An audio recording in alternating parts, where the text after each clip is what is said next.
Hello, hello, hello. Welcome to Punchcast, the show where we spotlight the trailblazers transforming the tech industry. Today, we're thrilled to welcome Ali Moiz, a serial entrepreneur with an incredible $200 million in exits under his belt, who's been backed by prominent mega funds such as Andreessen Horowitz. Ali's journey is nothing short of inspiring, and we can't wait to dive into the mindset that has made him so successful and the exciting ventures he's pursuing today. Ali, welcome to Punchcast. Ali, pleasure to have you on Punchcast. It's been years, I believe, since we've had a video conversation of any sort. Of course, I've been watching your content on LinkedIn. Super hilarious, is an understatement. Really, really great material.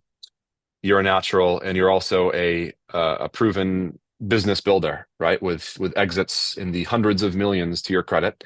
I believe, update me, but you're currently backed by A16Z via Stonks, and you've got an interesting history that we haven't tapped into. I'd love to explore that first, right? So you've had a fascinating career path, right? Looking back at your younger years, would you have ever imagined being where you are now? And was there any pivotal moment on that journey that set you onto the path of entrepreneurship? Thanks for having me, Shane. I'm glad we're doing this. It's been a while. Yeah, it's funny. I saw this. Someone posted about this the other day. It's the best way to get two guys to open up is to put them in a pot together. There's no other way. It's either Cool. beers or a pot. No other way.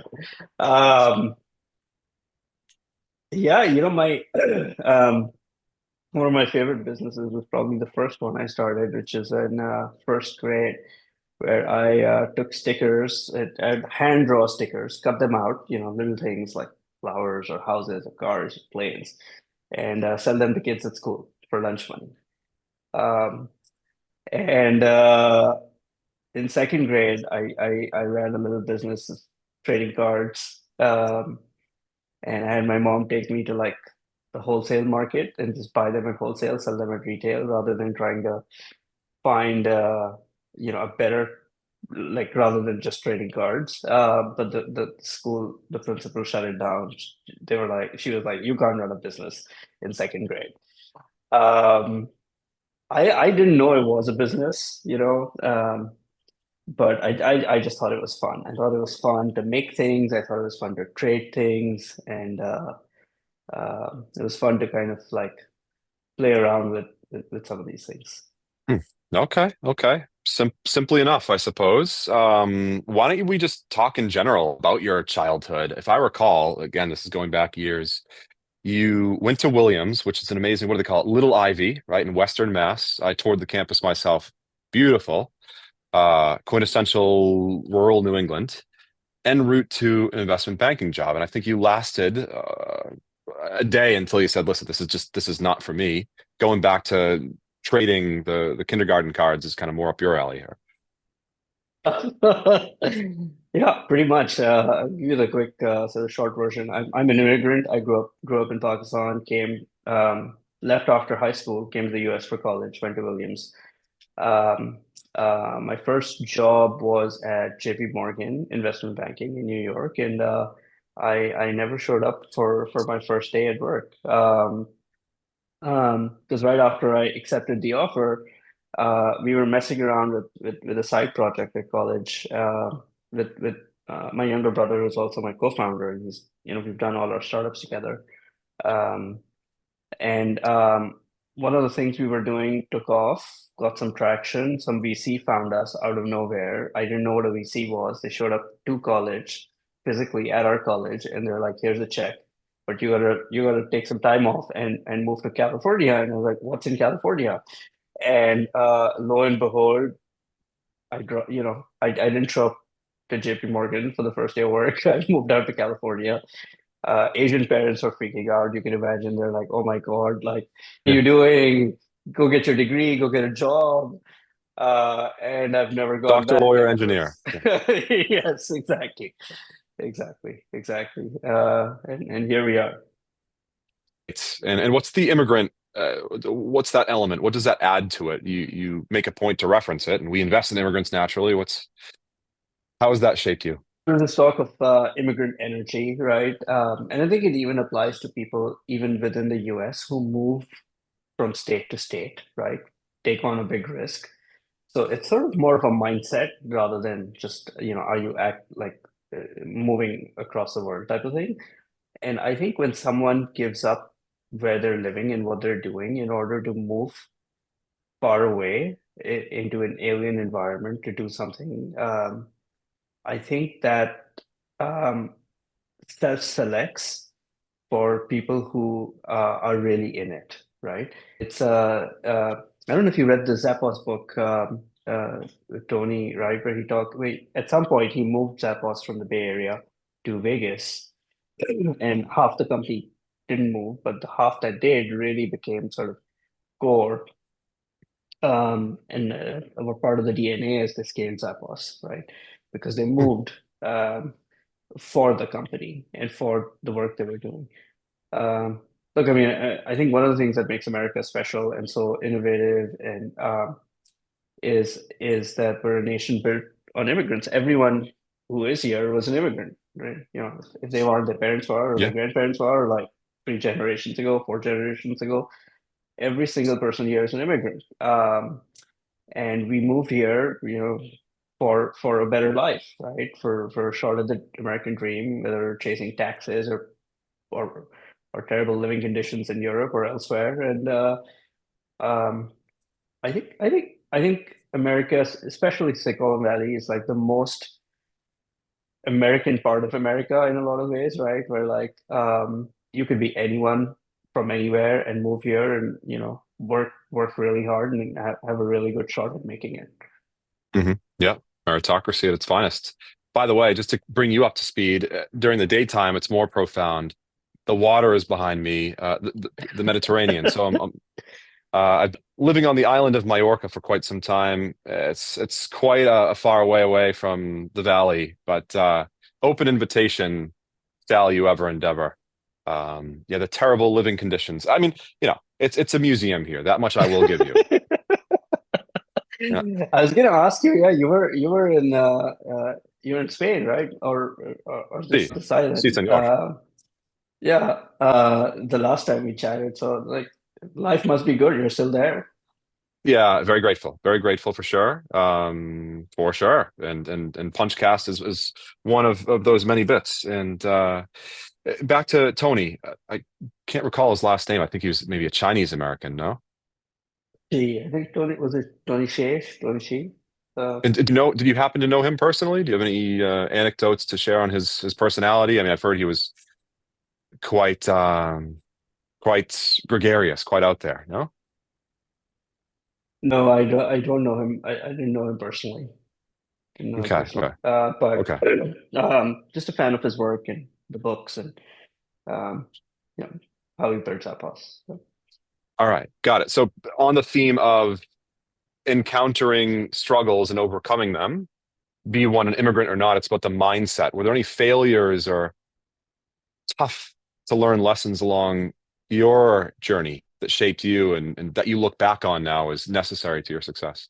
I mean, I think failure is there's a lot of failures, right? Like um, I've done two startups that have exited, right? Venture funded startups, Peanut Labs and Streamlabs, and then there are like probably 40 failures along the way, right? And so um, and that's the thing about startups and venture is you it doesn't matter how many times you fail, it only matters when you succeed, right?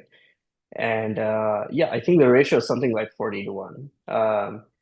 And so much of this is continuing to go from point to point without giving up. Um, One example I think that comes to mind is Streamlabs and Peanut Labs were both adjacent to like the video gaming world, right? And I remember the story of this video game developer, OMG Pop, that was eventually acquired by Zynga for like hundreds of millions, right? They had Mm, they had a couple they had a hit game, but that was their 38th game. And mm, 37 games before that had all completely bombed and failed, one after the other. And so I think for anyone going into startups, like that's the big thing that's not talked about as much, I feel, is like you have to be the kind of person who can fail and fail and fail 37 times in a row, um, and still show up for idea number 38 with some level of enthusiasm that will keep you and your team going, and be incredibly resilient. So yeah, I've pivoted a lot. All my startups have finished differently than they started, and we can talk about that if you'd like. Um, Absolutely. but there's been a lot of pivoting and a lot of failing to get to product market fit. The Holy Grail. Yeah. Well, the early innings of what might be an amazing outcome. And just to very briefly note the fact that this gaming company had this hit, this outlier success. You yourself in the nine-figure category, you've had, if I'm not mistaken, over 120 million in exits, even north of that. So it's closer to 200 million. So the first startup, Peanut Labs, was acquired for about 30 million. And the second one, the announced value, so Streamlabs was acquired by Logitech. The announced value was 90, but that deal ended up being about 170. Ooh. Because we hit our earnout, and a lot of it was in stock, and at the time the stock was paid out, the stock of the parent company was doing fairly well. So it ended up being a larger outcome than originally planned. And Yeah, very grateful for that. There's obviously a lot of luck and timing and right place, right time. Sure, sure, very humble. But just to give proper credit where it's due. And this notion of resilience, my colleague Vish was inspired and sent in our team Slack today a screenshot of a tweet of yours, perhaps it was recent, on, oh, how does it go? That perfectionism is the antithesis to success or performance or what have you. So thank you for being of service to so many folks out there, whether you realize it or not. In terms of those pivots, maybe we can delve into that. I'm particularly interested in your specialization in community building, right? In different ways, and wonder if there's any underestimated or misunderstood part of building a community today, and what you've learned along that journey, and which pivots you've taken on. Yeah, we could talk through what's a good place to start? First startup or Streamlabs, which is I guess So it more was well Peanut known. Labs, Streamlabs, now Stonks. Yeah. Um, yeah, so Streamlabs is funny. So yeah, Peanut Labs started off as in a social networking space and ended up becoming a um, market research company, in social gaming. B2B, right? Started as consumer, became B2B. Streamlabs started off as a luxury car rental company, similar to Get Around or Turo, but like high-end cars.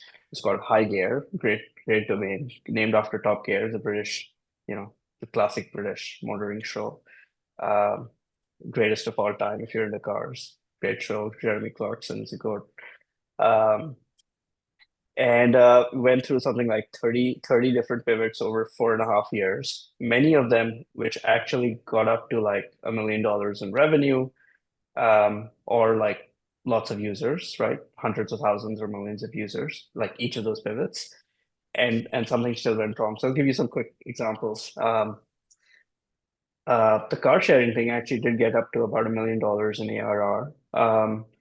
And then we got hit by like a organized crime gang out of Southern California, and they hit the whole network, stole about $1 million worth of cars in one afternoon.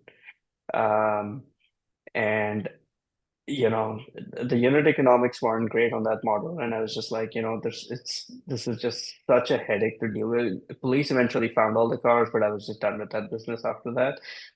It was like dealing with uh, you know, uh, uh, theft and trying to track down the cars and insurance, and we pivoted out. At some point, we were like the largest developer on the LinkedIn platform, over 1 million in revenue again, until LinkedIn shut down the platform, changed their APIs, sort of, we had a daily fantasy sort of uh, uh, fantasy football type of thing for esports, right? Similar to FanDuel or DraftKings, but for esports called Vulcan, um, where the regulations on the industry changed because of something stupid that DraftKings and FanDuel employees were doing. They were basically cross betting on each other's sites with inside Hmm. information. Wow. And so Congress can, changed the laws, and they were basically like, this whole industry needs to shut down.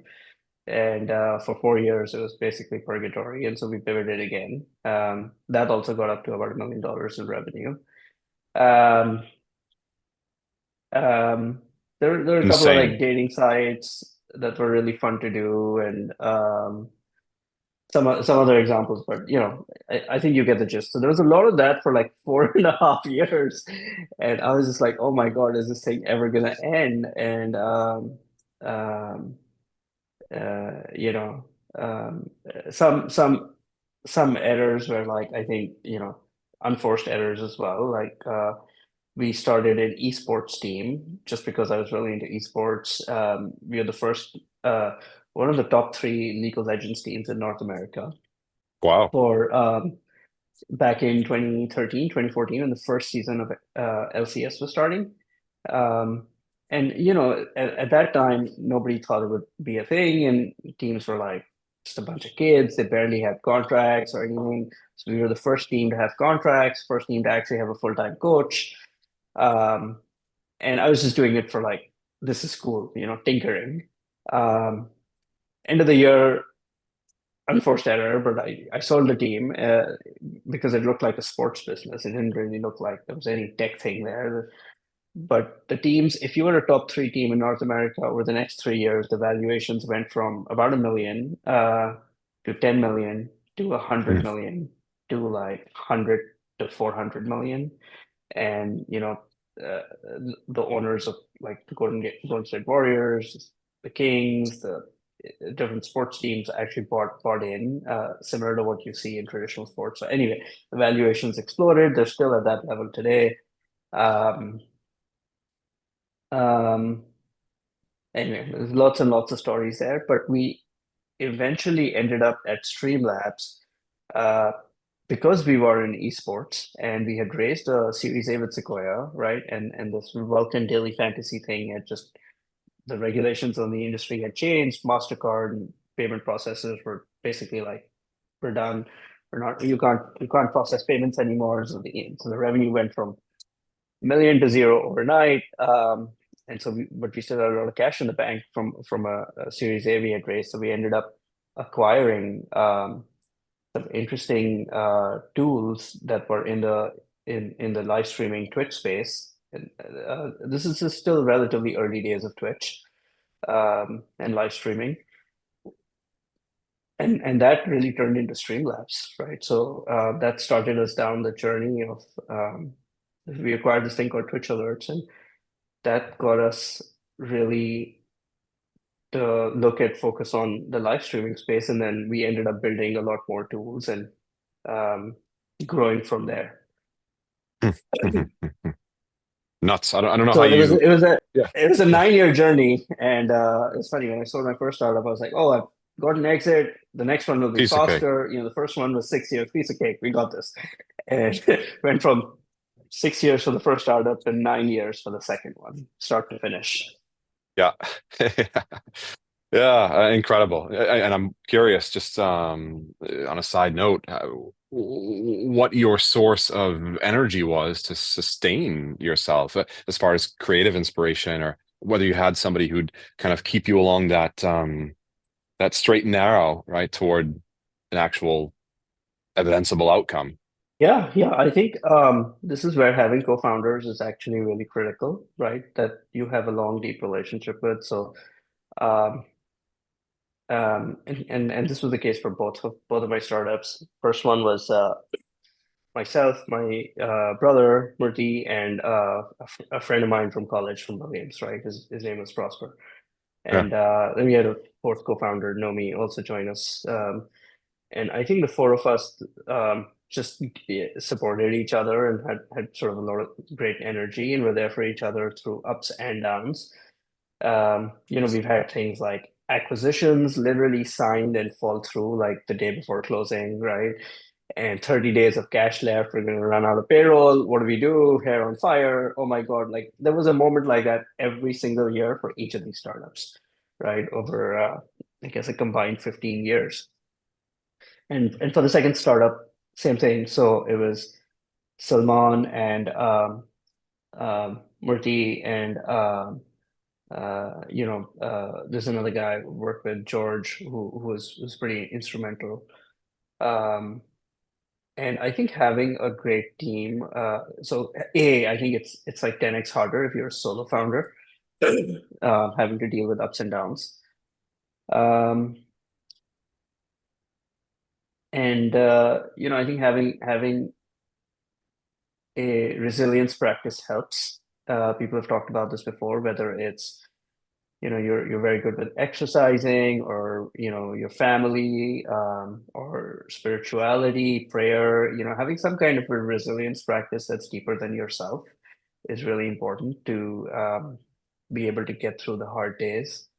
um, the startups are very, very bipolar and roller coaster. Hmm. Hmm. Yeah.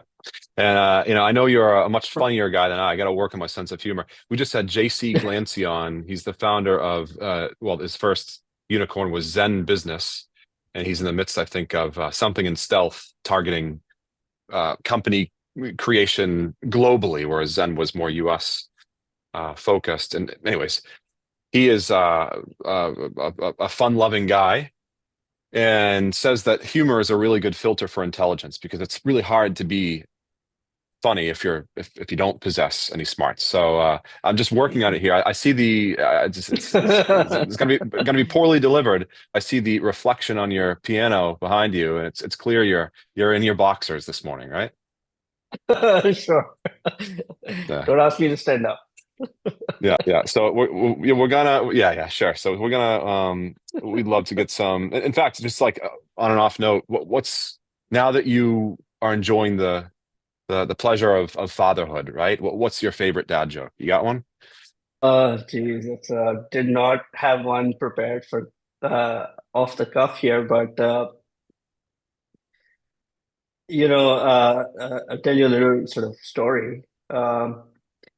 My One of my best friends from high school, a couple of years ago, he had a kid, and immediately he calls me up. He's like, Ali, you didn't tell me what this was going to be like. I'm drowning. This is so tough. I have no sleep. I can't do this. I can't do that. And I'm like, uh-huh, uh-huh. He's like, why didn't you tell me what, what this was going to be like? And I was like, uh-huh. Well, if I told you, you wouldn't have any kids. Yeah. So, now remind me, Shane, you have kids? I unfortunately do not. I'd love to, and I'm 40, so never say never. Um, never say never. You have many years ahead of you. So. Sure, sure. Yeah. And I mean, just what else? You're throwing me off with these jokes. Not my style, but I'll incorporate that for sure. So you've always seemed to stay ahead of the curve, right? You're talking about the ups and downs and being a bipolar founder yourself, right? Okay, jokes aside, but that there's lots of these. It's a roller coaster ride. So, are there any trends you look back that you ignored that, in retrospect, turned out to be critical? Like, had you stuck with the luxury car rentals, or I mean, you've done pretty well yourself to date, but could it have been easier? Yeah, yeah. I mean, I think one of the lessons there is follow your heart a little bit more than your head, right? So I think a couple of those examples, the luxury car thing and the esports team, were examples where like it looked like a terrible business in the early years, right? It didn't look like there was a business, much of a business, but it ended up becoming reasonable business for the people who stayed in that space and stuck through it. Um, And so I think there is that theme there where I think entrepreneurs who are um, who stay committed to a vision or a problem, even if it looks like it's not going to be a great business. It can go both ways. Like, yeah, you're wasting your time, the business would die, or it could end up actually being something really interesting.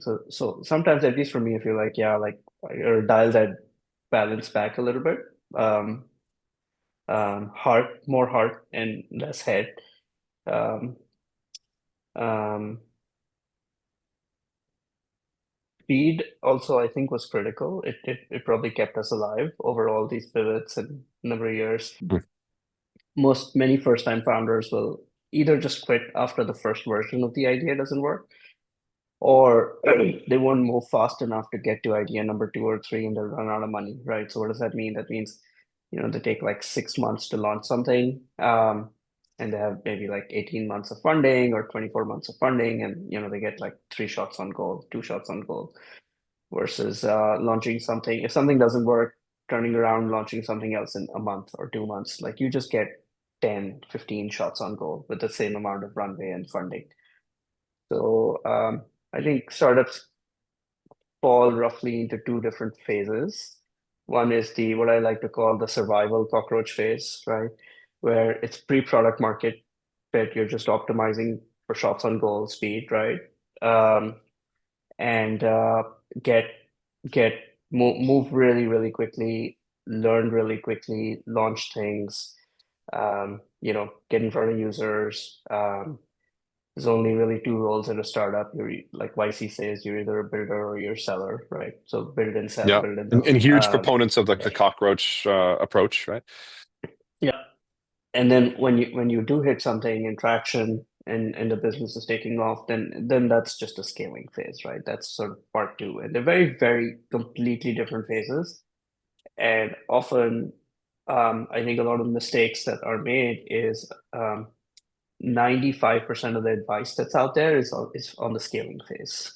And so new Hmm. founders, uh, but 95% of the time you're going to spend, or founders who don't, who quit, and like the founder experience, 95% or 90% of your experience is spent in the cockroach phase, right?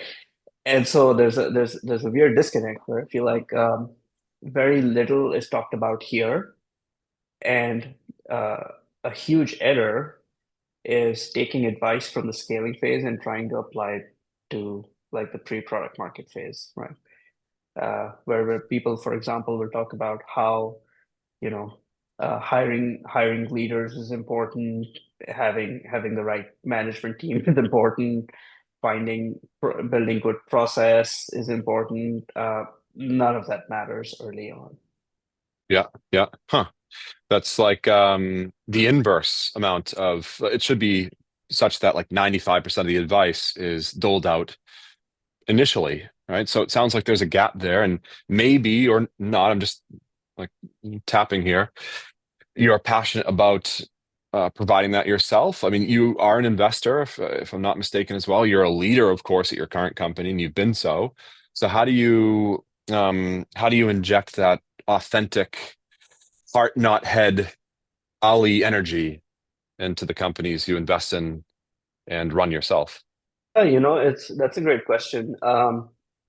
I do angel invest less so in recent years, but I just don't have as much time. It is a very time intensive activity, as you know, right?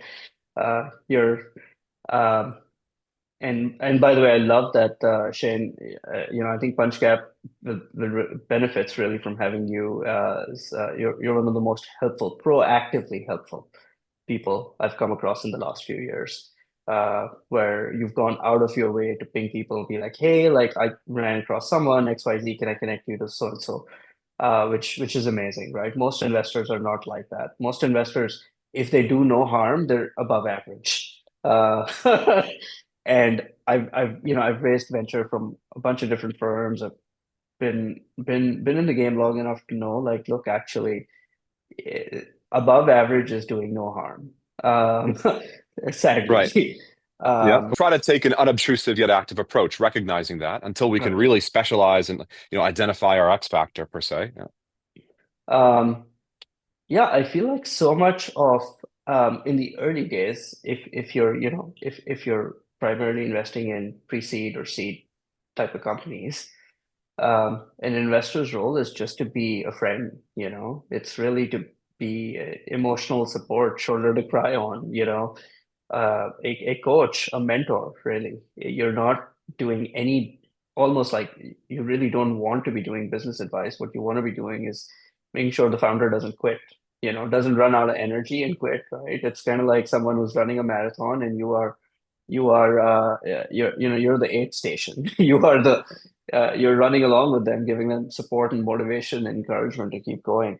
Um, those investors, those types of investors have personally been my favorite, who are there with you and back you sort of thick and thin and ups and downs, personally and emotionally, because there's no shortage of business advice out there, right? There's really, especially these days, that there's so many podcasts, tweets, blogs, newsletters, resources. Um, if you're motivated to learn, you can learn from the best. You know, there's incredible amounts of material out there. What you need are people who care for you and who are going to be with you through that really sort of shitty trough, Hmm. uh, where you're still searching for product market fit. Amazing. Yeah, thank you immensely. Extremely humbled and motivated to continue along that. It's great to have that direction set. And speaking of direction and being a thought partner or whatever else, right? Sparring partner. Back to JC Glancy, we caught up in Madrid. There was a nice. He shared his favorite tequila with me, and an investor was in tow, a growth stage investor, friend of his, and I. It was odd for me to see the two of them sitting at the same table. We were sharing a beer, and I asked why would you bring this investor along with you the whole time? And he said, well, what was instrumental was he would ask thought-provoking questions in non-judgmental fashion and let me figure out the direction myself. Oh, okay, so I can learn something from that as well. And do you have any shout outs to particular investors, right? You've had experience with loads. Like, do any really stand out for being uh, especially instrumental in your journey? Yeah, yeah. I mean, I think recently, I'm doing my third venture funded startup, Storms, right? We've gone through a bunch of pivots. It's now called Mora, and we can talk about that in a minute. But I think shout outs from our current investor, Siki Chen. Wow, He is incredibly supportive to founders and backs them all the way through thick and thin. And James Bashara, very similar, you know, there with you through thick and thin, ups and downs across pivots, right? Founder first. Andrew Chen, who's our partner at A16Z, has also been incredibly supportive through the pivots. And it's funny, the best investors are the most supportive through pivots or through when things are not working, right? And it's usually like people who are new to angel investing, or maybe they're just like a year in, 2 years in, that are like um, the least supportive when things aren't immediately up and to the right, or if you're changing yeah, direction, right? And so I've had this conversation with Andrew a bunch of times, and you know, he's like, "Look, Ali, we back to you, right? So as long as you feel like you want to keep going and try new things, like have at it, right? Because most most startups end up changing direction, right? Whether it's a lot or a little, there's always a lot of um, you know, um, what is the right word? Ebb and flow, and no, not maybe not ebb and flow, but you're tacking right, left and right, kind of like sailing or skiing Hmm. on your way down the mountain. And those three in particular have been amazing. And but also shout out to Robert Simon, obviously you, Shane. You know, you've been incredibly uh, uh, proactively helpful. Uh, but Robert Simon, Thomas Gieselman at Headline.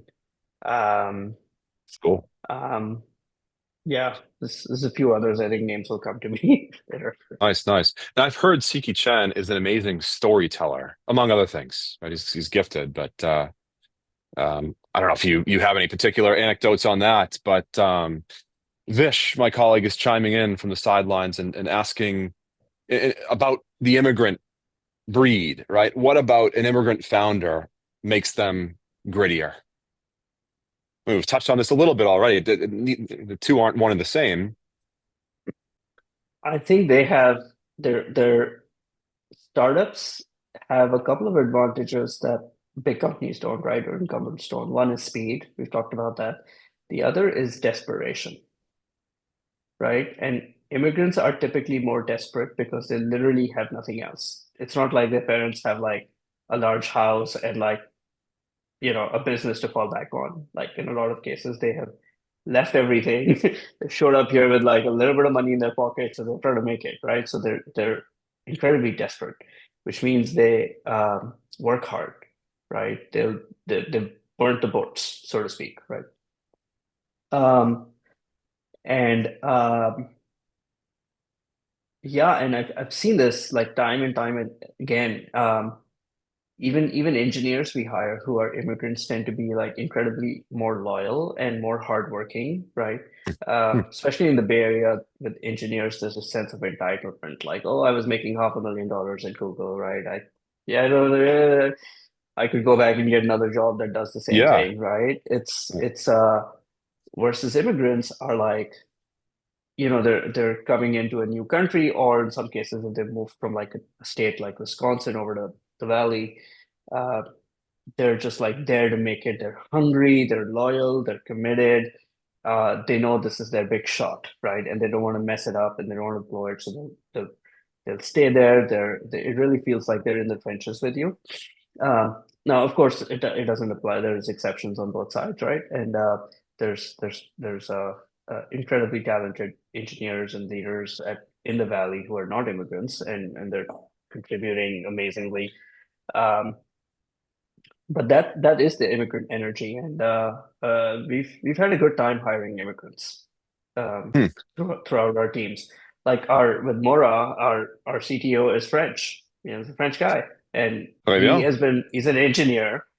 He did a couple of startups. One was in Canada, one was in France, and he's been wanting to move to Silicon Valley for like ever, for his entire life, Hmm. because this is, in California, and he's like, I want to come and build a tech company here.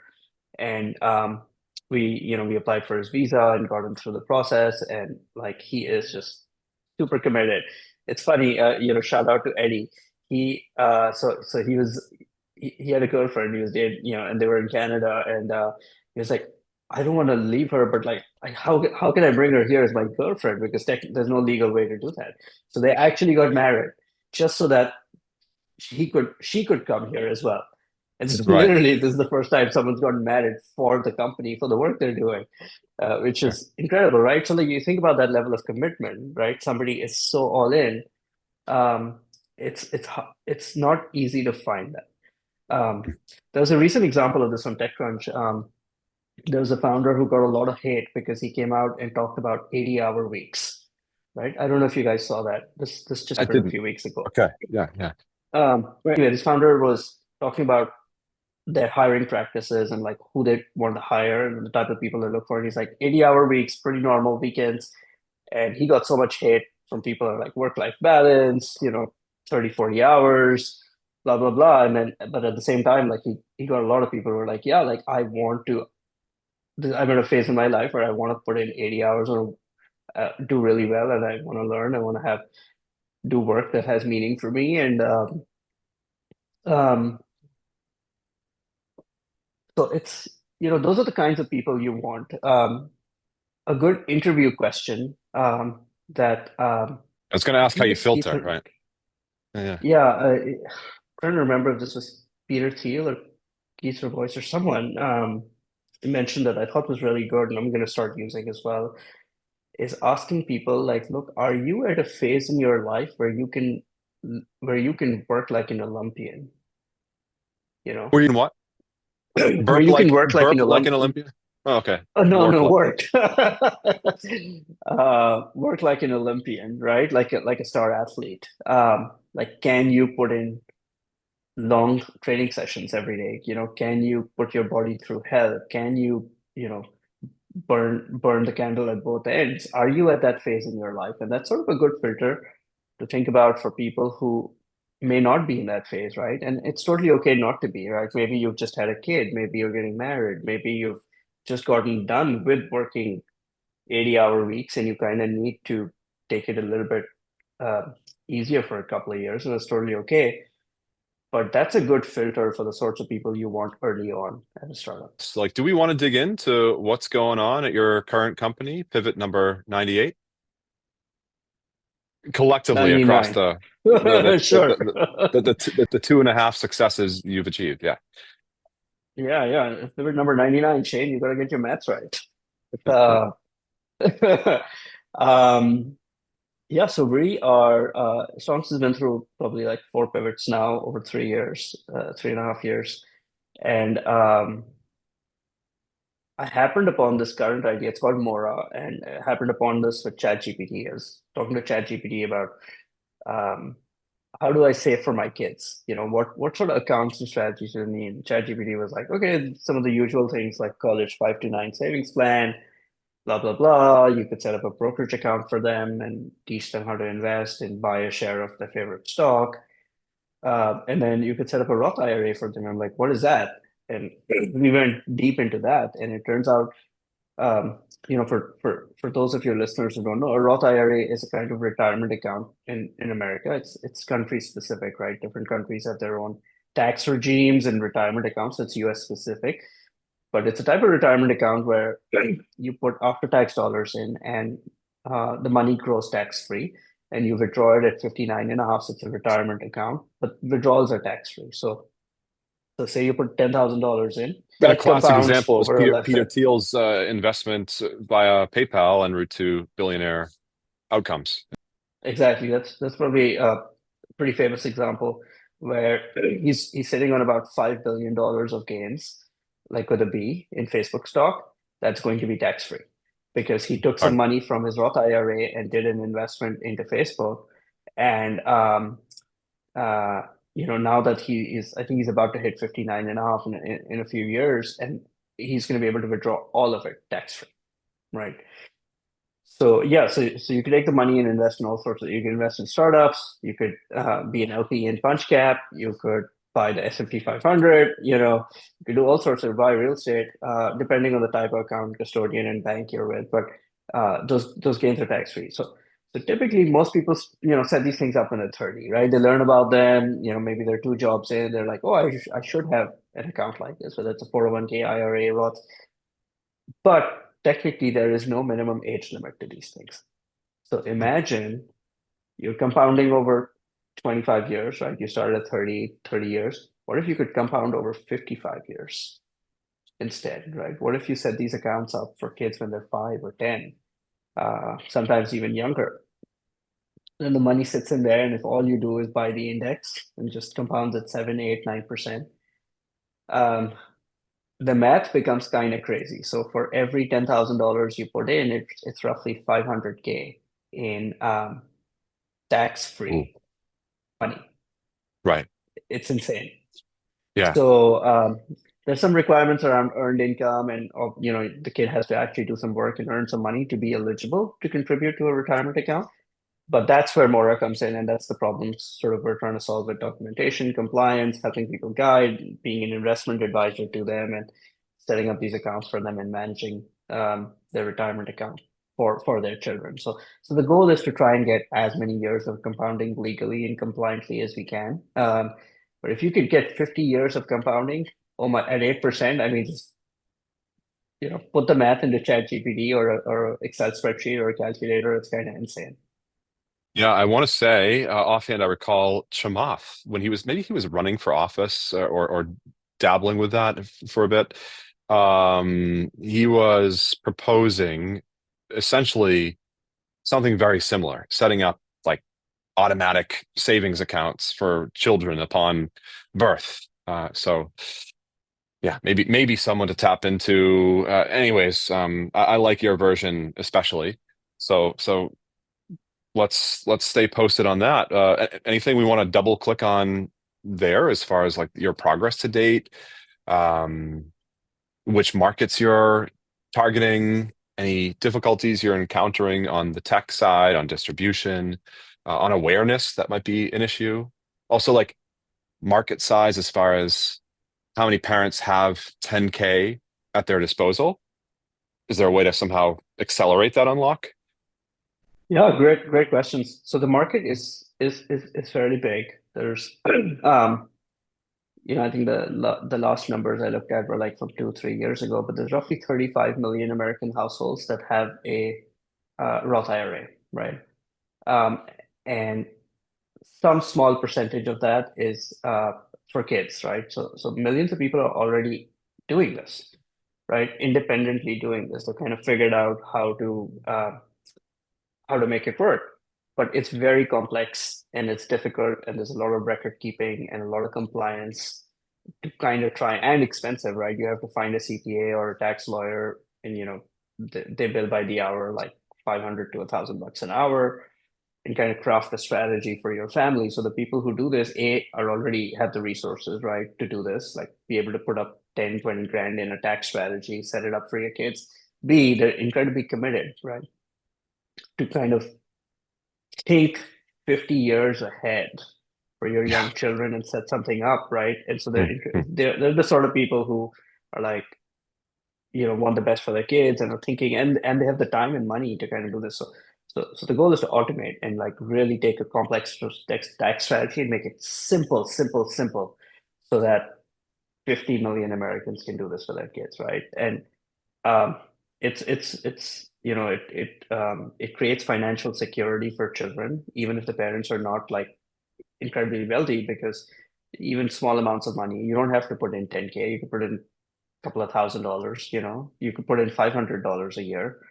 Even that compounds dramatically, and so the child ends up at six figures or low seven figures at retirement, and their retirement is taken care of.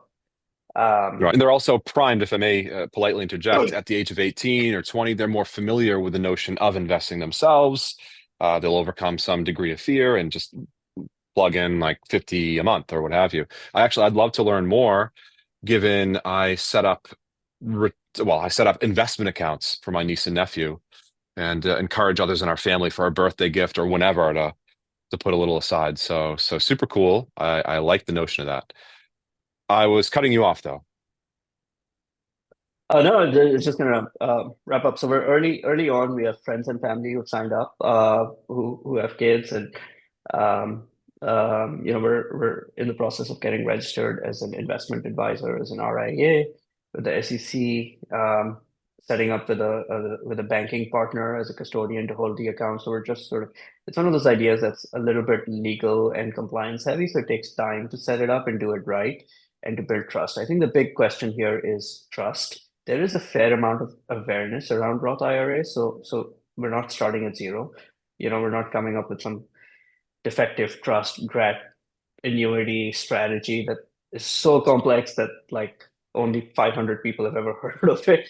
This is fairly, it's not known by everyone, but like 20-30% of the population knows about this. Um, so it's just a sort of trust question, I feel like at this point.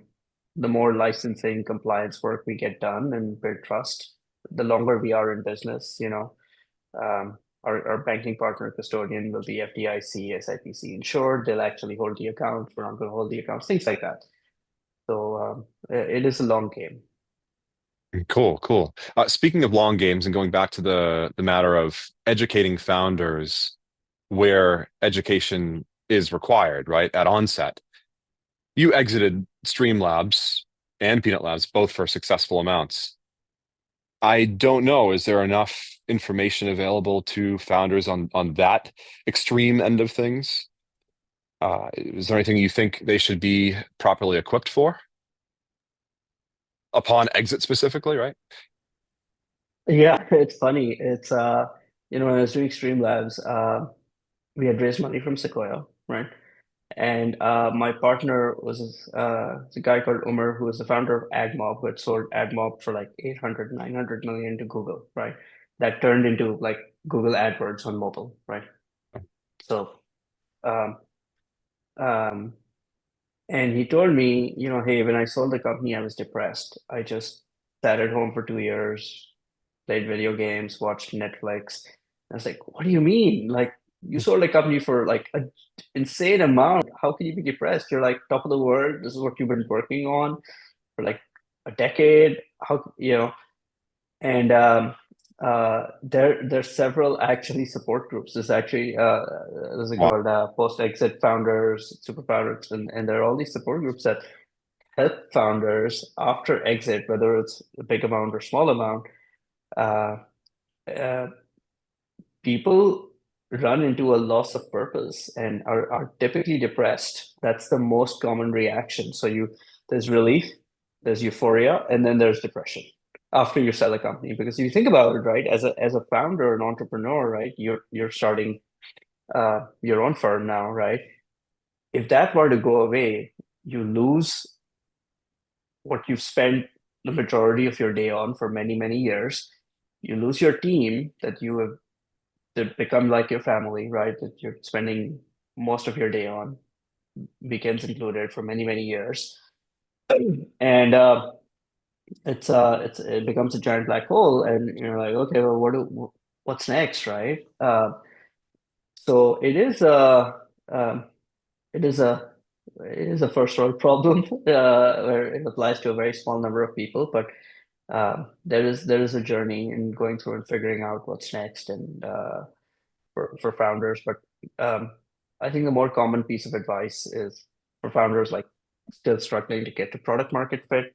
I would say, Twitter is a great place to find other founders who are in that similar journey and phase.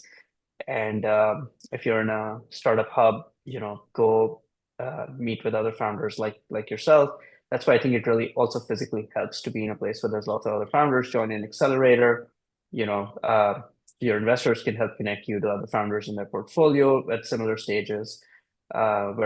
Going back to the notion of community that we All started right. with, Shane, is I think you can have community with your co-founders, but it's also really great to have community with other founders and other people around you is what gets you through the hard times.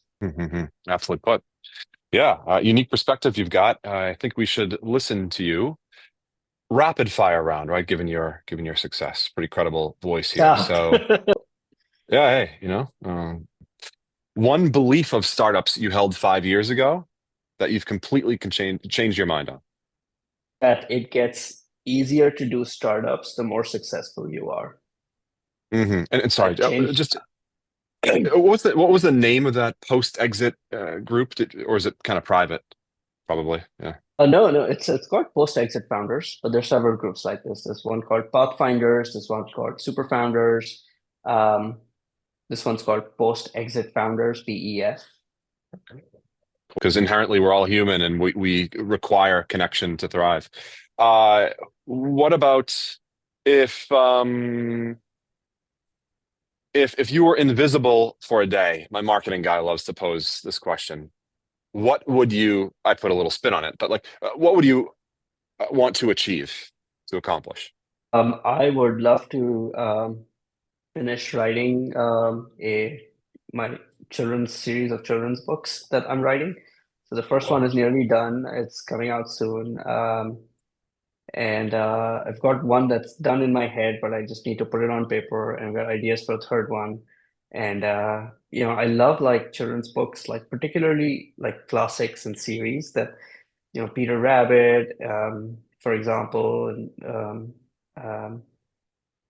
where there's a whole series of books, and um, yeah, I just have to like make time. I'm not very well organized. I just have to make more time to do that. So I'd love to finish that. Right, to escape your children and family for, albeit for just a little while, to carve out that time to yourself.